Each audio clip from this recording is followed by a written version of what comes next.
à Spiderman. On va faire des timbres, ça me divertit. Les serres en sous mais tu vois que du feu. J'ai pas le sommeil le lundi, mardi. On était cramés avant le rap. On était cramés avant le rap.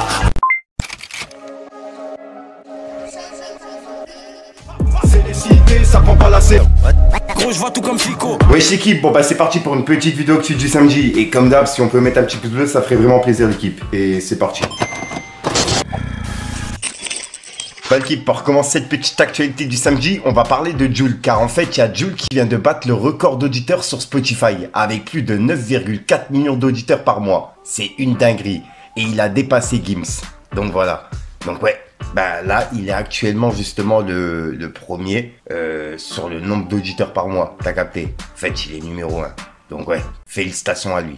Ensuite, ça pour le coup, ça m'a fait plaisir. Il y a Mister V qui a régalé les étudiants en galère. En effet, il a distribué 10 000 pizzas de sa marque Pizza de la Mama à une épicerie solidaire pour soutenir les étudiants en galère. Donc ouais, vraiment respect à Mister V pour le coup. Ensuite, ce projet-là, j'ai grave kiffé. Bon, je l'ai pas encore terminé, je l'ai commencé et je vais le terminer ce soir. Mais juste le début, j'ai direct compris. En gros, il y a Lacraps et Rimkana qui ont sorti leur projet commun, qui s'appelle Mentalidad. Et c'est disponible partout.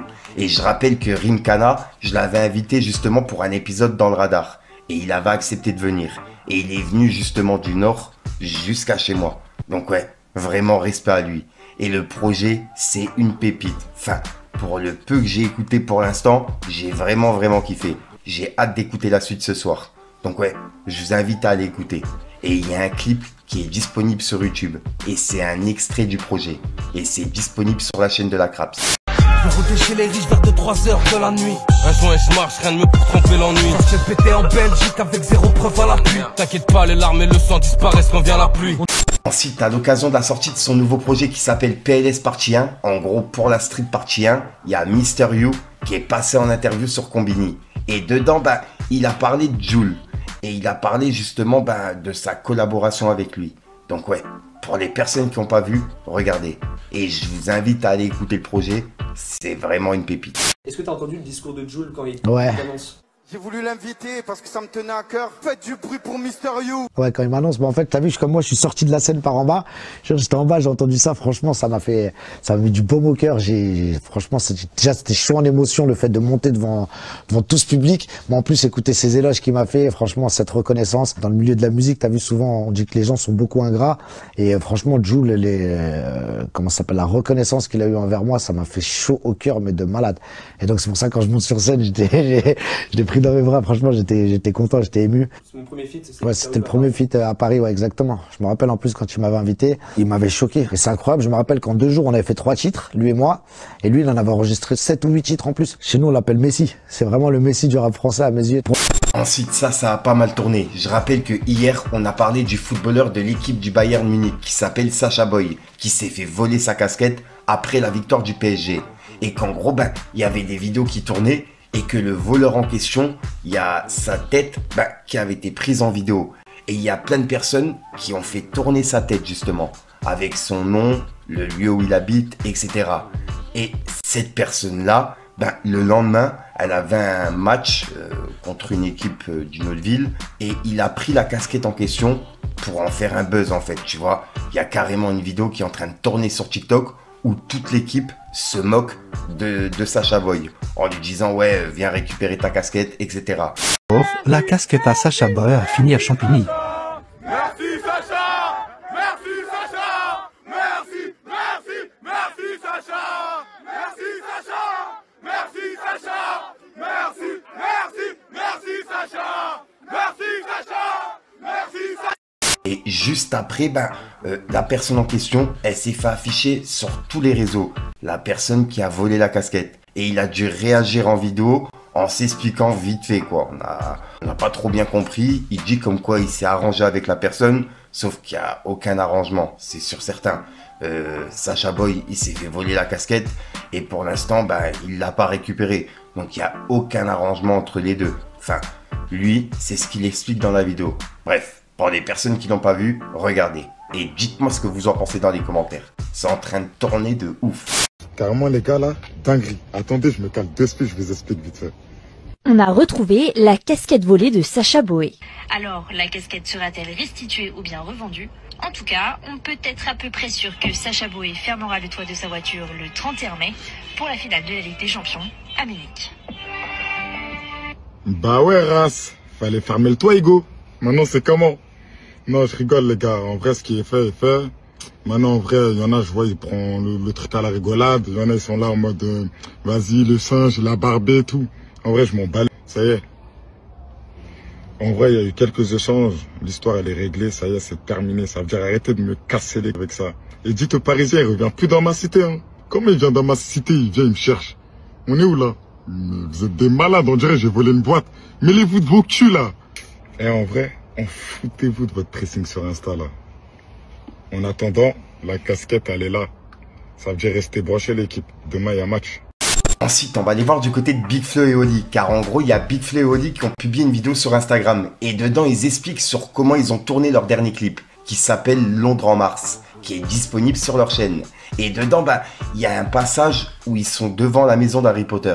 Et ils se sont expliqués sur comment ils ont tourné ce passage. Et pour le coup, c'est quand même une dinguerie. Harry Potter, c'est l'enfance de pas mal de monde, dont moi. Donc ouais, de voir ces images, voilà quoi, ça fait plaisir. Regardez. Salut, ici Big Flo, je vous raconte comment on a tourné devant la maison d'Harry Potter. Déjà, on a cherché longtemps sur internet, il s'avère qu'elle a plus de 2 heures de route.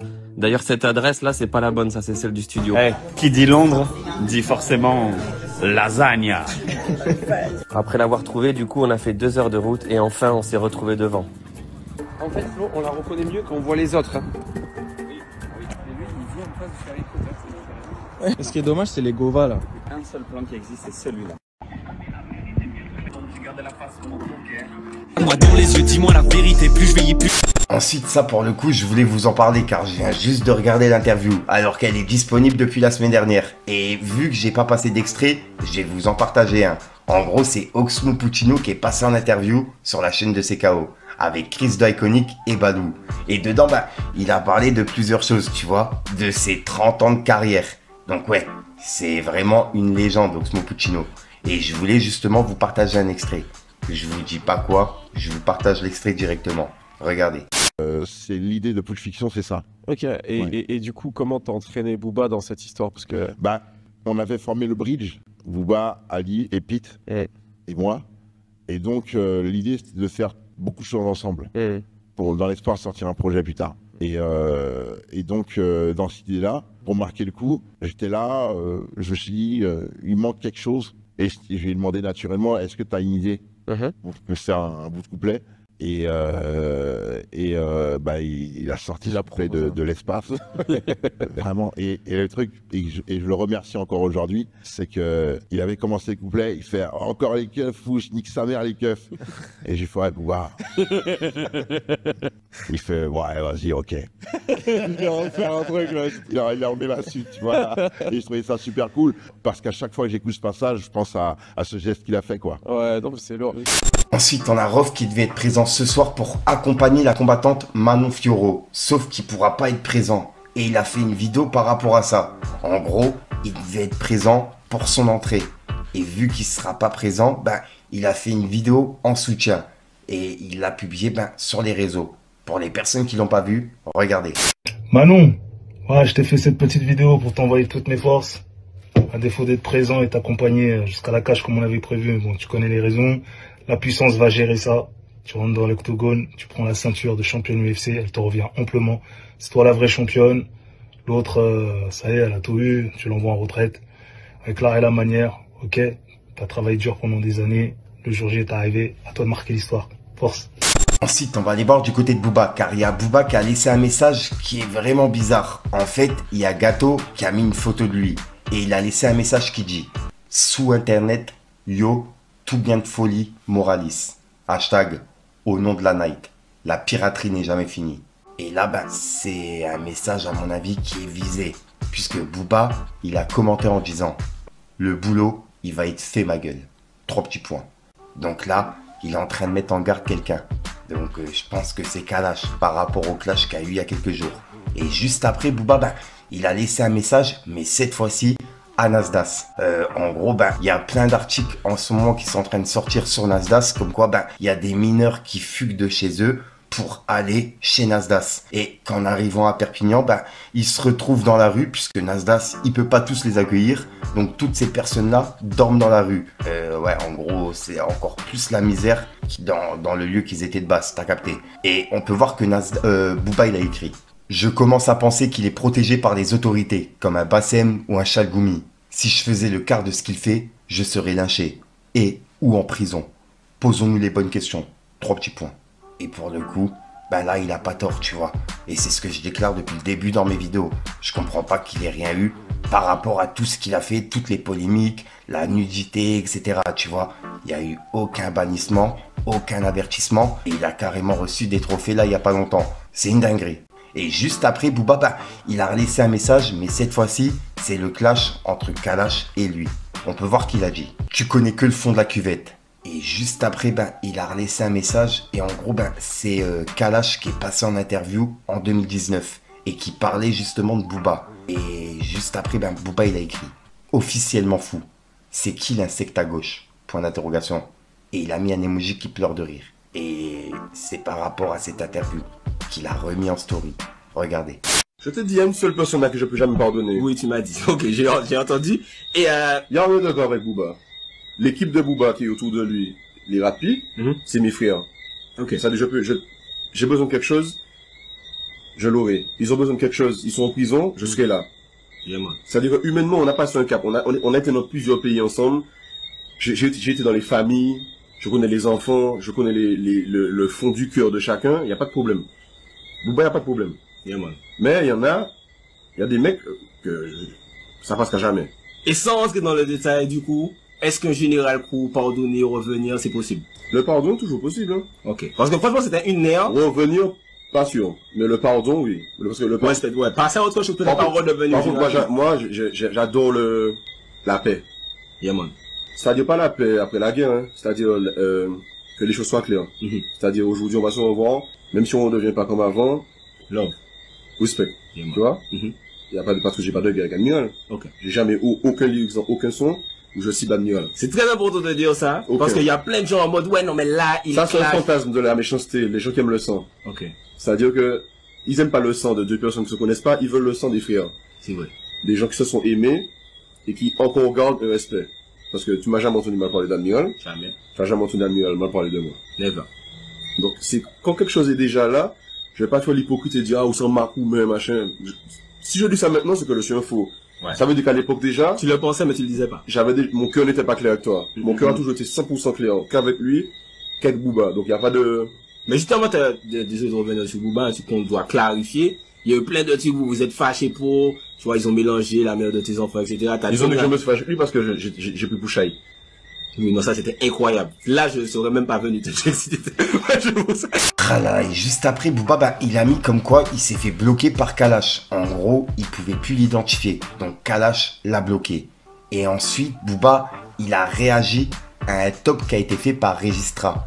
Et dedans, il y a Romeo Elvis en 7ème position. Et on peut voir que Booba, il a dit: le vieux en 7ème, c'est beau, vraiment bravo les gars.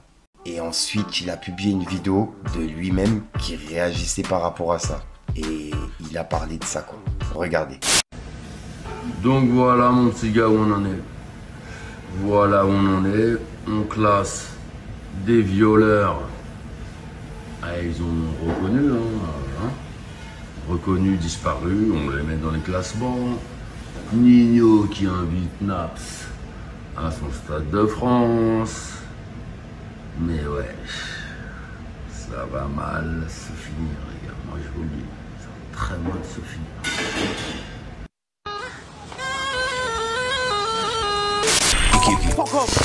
Alex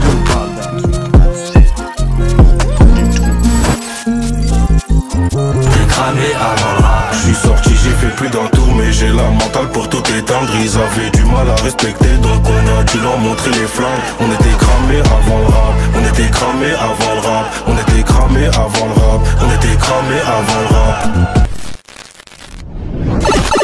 Donc voilà l'équipe, c'est tout pour cette petite vidéo actualité. Si jamais vous avez de l'actualité vous-même et que j'en ai pas parlé en vidéo, n'hésitez pas à me l'envoyer en privé, comme ça je pourrai directement parler en vidéo. Donc pour les personnes qui sont intéressées, ça se passe directement sur Instagram, sur Snapchat et puis voilà. Puis sinon je te dis à soir pour une autre prochaine vidéo et une nouvelle exclue. Et j'ai rien à rajouter l'équipe, peace les gang.